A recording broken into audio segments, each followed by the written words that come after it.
അയ്യപ്പന്റെ സ്വർണം മുഴുവനും മോഷ്ടിച്ചതാണ്, അതിലാർക്കും ഒരു തർക്കവുമില്ല. ദേവസ്വം ബോർഡിന്റെ ഉത്തരവാദപ്പെട്ടവരും ദേവസ്വം വകുപ്പ് മന്ത്രിയും പ്രതിക്കൂട്ടിൽ തന്നെയാണ് നിൽക്കുന്നത്. ഇതിലേറ്റവും പ്രധാനപ്പെട്ട പ്രത്യേകത എന്ന് പറയുന്നത് CPM-നുള്ളിലെ എത്ര വലിയ മോഷ്ടാക്കളായാലും ഒരാൾക്കും ധൈര്യം വരില്ല മുഖ്യമന്ത്രി പിണറായി വിജയൻ അറിയാതെ ഇതൊന്നും ചെയ്യാൻ എന്നുള്ളതാണ്. അന്വേഷണം തങ്ങളുടെ അടുത്തേക്ക് എത്തിക്കൊണ്ടിരിക്കുന്നു എന്ന് ഉറപ്പിക്കുമ്പോഴാണ് സഭ പോലും വേണ്ട എന്ന് വെച്ച് സ്ഥലം വിട്ടത്. എന്നാൽ ശബരിമല സ്വർണ്ണക്കൊള്ളയ്ക്ക് പിന്നാലെ നിയമസഭയിൽ ഉയർന്ന പ്രതിപക്ഷത്തിന്റെ പ്രതിഷേധത്തിൽ ദേവസ്വം മന്ത്രിക്കോ മുഖ്യമന്ത്രിക്കോ ഒന്നും പറയാനുണ്ടായിരുന്നില്ല. അവർ അവിടെ പറഞ്ഞിരിക്കുന്നതൊക്കെ മറ്റു ചില കാര്യങ്ങളായിരുന്നു. ശബരിമലയെപ്പറ്റി ഒന്നും മൊഴിയാനില്ലെങ്കിലും തൻ്റെ മന്ത്രിസ്ഥാനം രാജിവെക്കില്ല എന്ന് തറപ്പിച്ചു പറയാൻ ദേവസ്വം മന്ത്രിയുടെ വാ തുറന്നിട്ടുണ്ട്. കാരണം അദ്ദേഹത്തിന് അറിയാം തൻ്റെ രാജി ചോദിച്ചു വാങ്ങുന്ന തരത്തിലേക്ക് കാര്യങ്ങൾ എത്തിയിരിക്കുന്നു എന്നുള്ളത്. ഇന്ത്യ രാജ്യത്ത് ഏതെങ്കിലും ഒരു കോടതിയിൽ തൻ്റെ പേരിൽ FIR ഉണ്ടോ എന്നാണ് മന്ത്രി വാസവൻ ചോദിച്ചിരിക്കുന്നത്. സ്വന്തം മൂക്കിൻ തുമ്പിൽ നടക്കുന്ന കാര്യങ്ങളെപ്പറ്റി മുഖ്യമന്ത്രിയോ ദേവസ്വം മന്ത്രിയോ അറിഞ്ഞിട്ടേ ഇല്ല എന്ന് പറഞ്ഞാൽ അത് വിശ്വസിക്കാൻ അത്ര മണ്ടന്മാരൊന്നുമല്ല കേരളത്തിലെ ജനങ്ങൾ.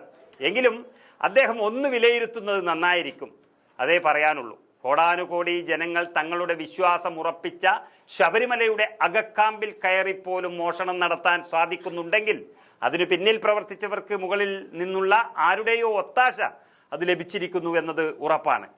ശബരിമലയിൽ നിന്ന് ഒരു തരി പൊന്ന് ആരെങ്കിലും അടിച്ചു മാറ്റിയെങ്കിൽ തിരിച്ചു വപ്പിക്കാനും മോഷ്ടിച്ചവനെ കയ്യാമം വപ്പിക്കാനും ശേഷിയുള്ള ഒരു സർക്കാരാണ് ഇവിടെ എന്ന വീരവാദത്തിനപ്പുറം ഈ ദേവസ്വം മന്ത്രി വാസവന് ഒന്നും പറയാനില്ല. ആ കയ്യാമം ആർക്കായിരിക്കും ജനങ്ങൾ വെപ്പിക്കാൻ പോകുന്നത് എന്നുള്ളത് മാത്രമേ ഇനി അറിയാനുള്ളൂ.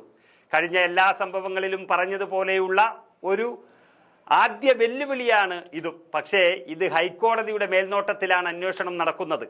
പണ്ട് ഏറ്റുമാനൂർ ക്ഷേത്രത്തിൽ നടന്ന ഒരു മോഷണത്തിൽ INTUC നേതാവിനെ 2 ആഴ്ചക്കുള്ളിൽ അന്നത്തെ മന്ത്രി TK രാമകൃഷ്ണൻ നിയമത്തിന് മുന്നിൽ എത്തിച്ചതുൾപ്പെടെയുള്ള അദ്ദേഹത്തിൻ്റെ പ്രസംഗത്തിലെ വീരസാഹസിക കഥകൾ മാത്രമാണ് ഉണ്ടായിരുന്നത്.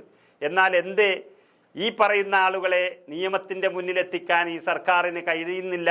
അന്നത്തെ TK രാമകൃഷ്ണൻ എന്ന സഖാവ് മന്ത്രി ചെയ്തതുപോലെ ഇന്നത്തെ മന്ത്രിമാർക്ക് എന്തുകൊണ്ട് പറ്റുന്നില്ല എന്നുള്ളതാണ് അവിടെയുള്ള ചോദ്യം. അവിടെയാണ് മടിയിൽ കനമുണ്ട് എന്നുറപ്പിക്കുന്നത്. ആ പാരമ്പര്യങ്ങളൊക്കെ ചേർത്ത് വെച്ച് ഇടതുപക്ഷത്തിന് കരുത്തു പകരാനുള്ള ശ്രമങ്ങളാണ് അദ്ദേഹം ഇങ്ങനെ നടത്തിക്കൊണ്ടിരിക്കുന്നത്. പക്ഷേ കള്ളനാരാണെന്ന് അദ്ദേഹത്തിന് നന്നായി അറിയാം.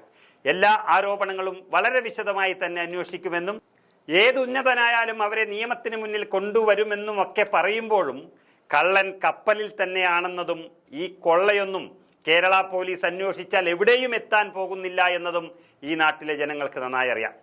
ശബരിമലയോടും വിശ്വാസികളോടും ആത്മാർത്ഥതയുണ്ടെങ്കിൽ ഒരിക്കലും ഇത്തരമൊരു കാര്യത്തിൽ ഒഴുക്കൻ മട്ട് സമീപനം ഭരണപക്ഷത്തിൻ്റെ ഭാഗത്തു നിന്നും ഉണ്ടാകുമായിരുന്നില്ല. അത് ഉറപ്പാണ്.